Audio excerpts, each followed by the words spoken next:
Saya sudah berada di tempatnya Pak Ananda Catur. Oke. Nah, berhubung saya mampir di sini, saya bakalan nanya-nanya soal rawatan burung murai batu. Oke. Gimana nih Pak kabarnya Pak? Sehat? Sehat, alhamdulillah sehat tentunya Mas. Tentunya saya nggak ganggu ya Pak ya. Insya Allah enggak. Ya. Nah, saya bakalan ngasih informasi ke teman-teman, tapi medianya itu Pak Catur nih kawan-kawan, karena beliau itu salah satu penghobi burung murai batu ya, juga salah satu mentor kicau mania yang ada di Pekalongan Bro. Nah, untuk rawatan burung murai batu itu seperti apa Pak Catur? Oh gitu ya, terima kasih tentunya Mas sudah mau mampir, nggak disediakan apa-apa ya. Ini udah ada teh sama.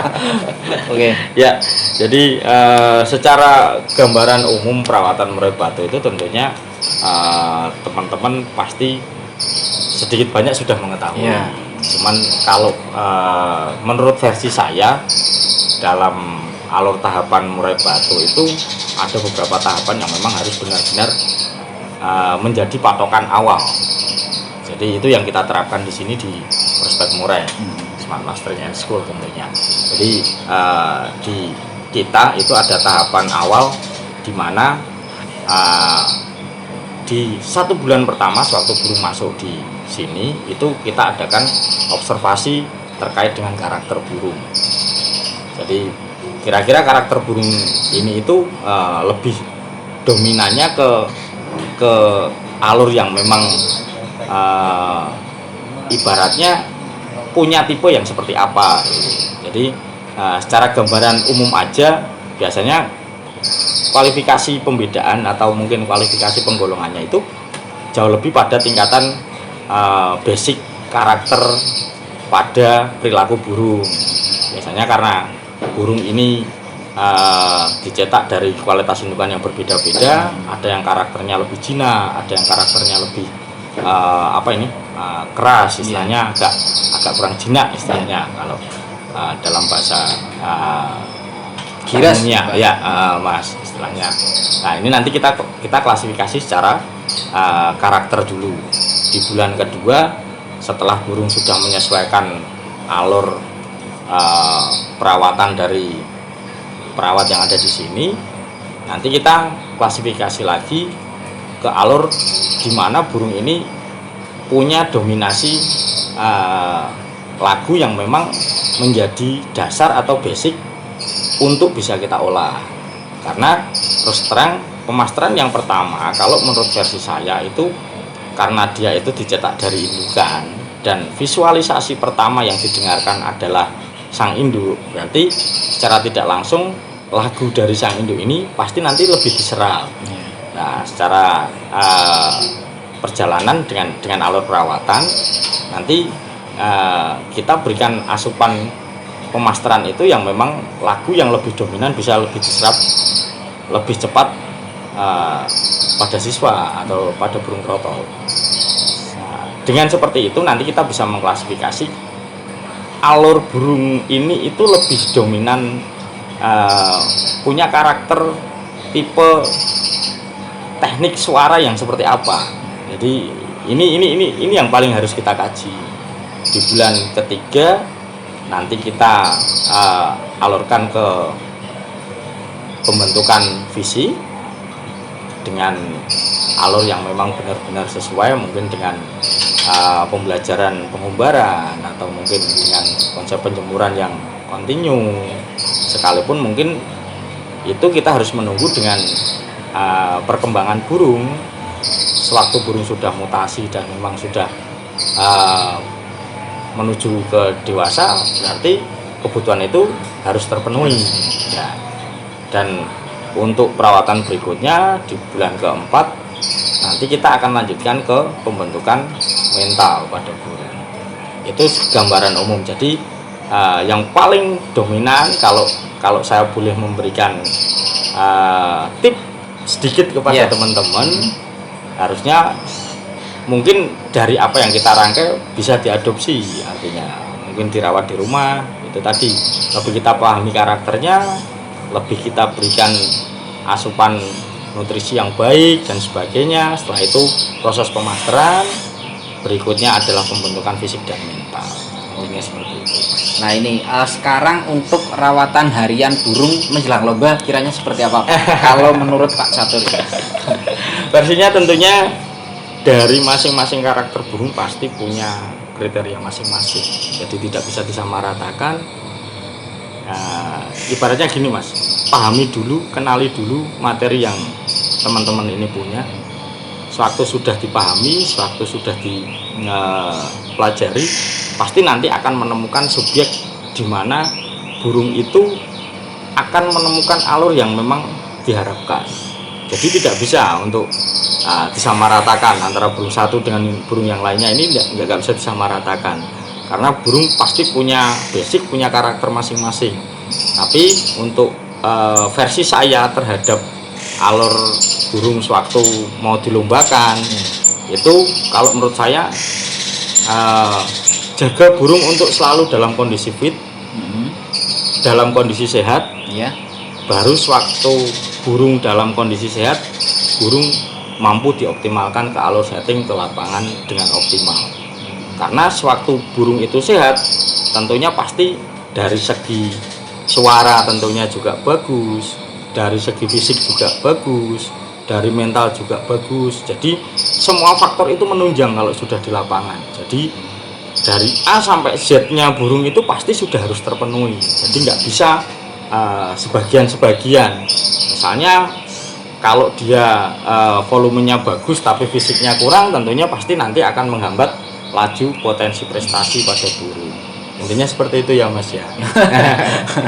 Nah tadi kan kita udah ngobrol soal harian ya Pak ya. Iya. Nah iya. untuk waktu atau masa burung sebelum, maksud saya burung setelah lomba itu Ya. kira-kira masanya berapa lama sih untuk bisa dilombakan lagi Pak? Oh gitu. Jadi masa istirahat pada burung yang memang efektif ke alur lomba atau event sebaiknya memang diberikan jarak atau interval sesuai dengan jenis masing-masing karakter murai batu. Karena murai batu sendiri ini banyak macamnya ya Mas ya. Ada murai batu Borneo, ada murai batu Nias dan sebagainya.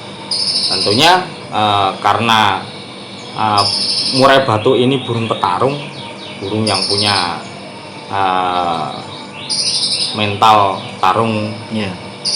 Fighter. ya. Jadi burung ini memang perlu istirahat kalau menurut saya. Jadi fase istirahat yang paling bagus diberikan pada burung itu minimal sekitar 2 sampai 3 minggu baru nanti untuk bisa dilombakan lagi. Karena ini fase istirahat yang menurut saya cukup optimal gitu. Tapi kalau memang dirasa burungnya mampu untuk bermain di tingkatan durasi yang cukup istilahnya durasi minggu yang cukup sempit, apalagi ini kan event kan pasti setiap minggu banyak event ya tentunya pasti sah-sah saja asal memang bisa mengelola istirahatnya sama kesiapan nanti untuk ke lomba. Yang pasti dengan burung siap, dengan dengan kemapanan usia burung tentunya berpengaruh. Burung semakin siap sewaktu dia memang benar-benar sudah mencapai titik keemasan usianya. Jadi usia keemasan murai batu ini kan pasti ada titik di mana burung ini memang benar-benar punya masa keemasan yang memang benar-benar bisa dipertanggungjawabkan. Sewaktu dia sudah dilatih, sewaktu dia sudah diberikan nutrisi dengan baik, nanti akan muncul istilahnya ini potensi-potensi positif yang akan keluar dari burung. Burung mampu berprestasi, burung mampu mengeluarkan lagu atau isiannya dengan baik, dengan teknik gaya yang sesuai, sehingga menunjang setiap alur kompetisi yang dijalani. Nah ini yang menarik kawan-kawan, kematangan usia burung murai batu itu memang sangat berpengaruh ya Pak ya di perlombaan. Nah kalau menurut Pak Catur sendiri, usia matang burung itu murai batu ya khususnya mulai dari berapa bulan atau berapa tahun hingga berapa tahun itu kira-kira yang selama ini Pak Catur pegang rata-rata usia berapa Pak? Oke Mas. Jadi ini sekali lagi ini versi menurut Ya, saya. versi, ya. Jadi karena saya bisa memberikan argumen sewaktu saya memang saat ini megang dengan alur yang sudah berjalan. Jadi masa keemasan atau masa optimal burung untuk mampu memberikan sebuah ekspresi tarung yang bagus, suara yang lebih jernih dan sebagainya, itu memang ada masa keemasan. Mungkin kalau di burung-burung muda mampu bersaing, tapi nanti masa keemasannya itu akan terpotong dengan alur yang memang intensitas faktor yang lebih sering, jadi akan mungkin akan menghambat menuju masa keemasannya itu dengan proses yang sesuai gitu. Jadi kalau tadi yang ditanyakan berapa sih usia matang pada murai batu itu, murai batu ini termasuk burung yang mampu beradaptasi di cuaca-cuaca yang mungkin ekstrim. Di daerah-daerah tertentu kan tentunya pasti berbeda dengan daerah-daerah yang saat ini ada pada sekitar kita atau yang kita tempati gitu. Jadi kalau murai batu ini dilihat dengan bagus itu seperti yang kemarin saya analisa sama teman-teman peternak, ini mampu sampai dengan 15 tahun dan sebagainya. Ya, jadi ini luar biasa bahwa kalau burung atau mungkin murai batu sendiri ini kalau memang dirawat dengan baik, nutrisi makanan dijaga, kesehatan dijaga, kebersihan dijaga, itu mampu sampai dengan 15 tahun gitu. Tapi kalau masa keemasan burung pada tingkatan fighting atau kualitas burung untuk kompetisi itu, kalau menurut versi saya itu 2 tahun ke atas itu usia yang paling dominan, di mana dia memang benar-benar pada titik masa keemasannya. Secara kualitas fisik dia sudah terpenuhi, terus secara kualitas isian itu dia sudah memberikan kuncian istilahnya, kalau istilahnya di murai batu. Jadi kalau lagu itu sudah terkunci, itu kemungkinan untuk hilang itu ada tapi kecil gitu. Kalau untuk murai batu muda ini biasanya karena memang dia punya kapasitas memori yang memang mungkin masih bisa diisi, masih bisa diasah, itu terkadang kalau lagunya berubah itu terkadang karena itu tadi proses pemasteran yang memang benar-benar mungkin ada subjek yang dihilangkan, ada subjek yang ditambah, itu aja. Jadi terlepas dari apa yang tadi saya sampaikan, mungkin teman-teman kicau mania khususnya murai batu ini pasti paham. Karena teman-teman kicau mania murai batu ini luar biasa. Jadi upgrade-nya ke alur materi, terus istilahnya inovasinya mereka untuk mengembangkan sebuah materi murai batu ini bisa tampil performa dengan prima, ini luar biasa. Teknik pemasteran yang memang luar biasa dengan potensi-potensi sekolah yang saat ini berkembang, dengan dinamika yang memang kompetisi dengan alur pakem yang memang saat ini itu berkembang dengan baik. Jadi terkait dengan karakter murai itu nanti disesuaikan dengan alur pakem dari masing-masing IO yang saat ini berkembang. Jadi kita nggak usah ketakutan sewaktu kita punya burung, wah ini burungnya kurang. Nah, kita masih bisa mengolah, tentunya karena burung ini berkembang. Jadi fase dimana usia 2 tahun lebih tadi yang saya sampaikan itu masa keemasan burung untuk mencapai alur prestasi yang maksimal. Karena di situ itu semua hal sudah dikaji, dari proses pemasteran, pembentukan fisik, mental dan sebagainya itu sudah masuk semuanya. Nah ini yang terakhir nih, untuk ciri-ciri dan kriterianya kira-kira seperti apa Pak? Kalau yang biasa jenengan cari itu ini burung yang bagus menurut saya, misalnya yang paruhnya seperti ini, kakinya seperti ini, ya mungkin bisa dijelaskan ke teman-teman ini. Jadi bukan maksud untuk menggurui teman-teman. Sekali lagi tentunya seperti tadi Mas yang sudah saya sampaikan, teman-teman saat ini berkembang dengan baik, apalagi kicau mania murai batu ini luar biasa dengan segala sesuatunya, dengan segala eksistensinya, mampu berinovasi, muncul varian F dan sebagainya. Jadi kalau kriteria burung yang menurut saya versinya baik, itu tentunya yang punya kapasitas volume baik, itu saya sangat benar-benar apresiatif dengan burung yang punya teknik kualitas volume bagus. Volume itu yang pertama ya. Ya, karena kalau boleh dikaji, volume itu tidak bisa dibuat, tapi perlu dirawat. Ya. Kalau basic materi secara gaya dan sebagainya tentunya masih bisa dikelola dalam kondisi burung misalnya ngarak, kita kasih perilaku yang memang benar-benar bisa mengarahkan karakternya jauh lebih sesuai.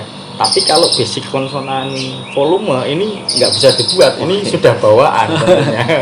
Jadi kalau saya disuruh menjabarkan ciri fisiknya, tentunya pasti teman-teman kicau mania murai batu ini pasti lebih tahu daripada saya tentunya. Apalagi peternak-peternak Mas, terus terang aja. Jadi insya Allah kalau saya patokannya cuma satu, di alur volume. Kalau karakter masih bisa dikelola, masih bisa diolah, sehingga nanti sesuai dengan arahan yang kita harapkan seperti apa. Tapi kalau basic volume pasti burung punya basic masing-masing, intinya seperti itu. Nah, oke, itu saja teman-teman ya mungkin yang bisa kita sampaikan. Sebelumnya terima kasih. Wassalamualaikum warahmatullahi wabarakatuh.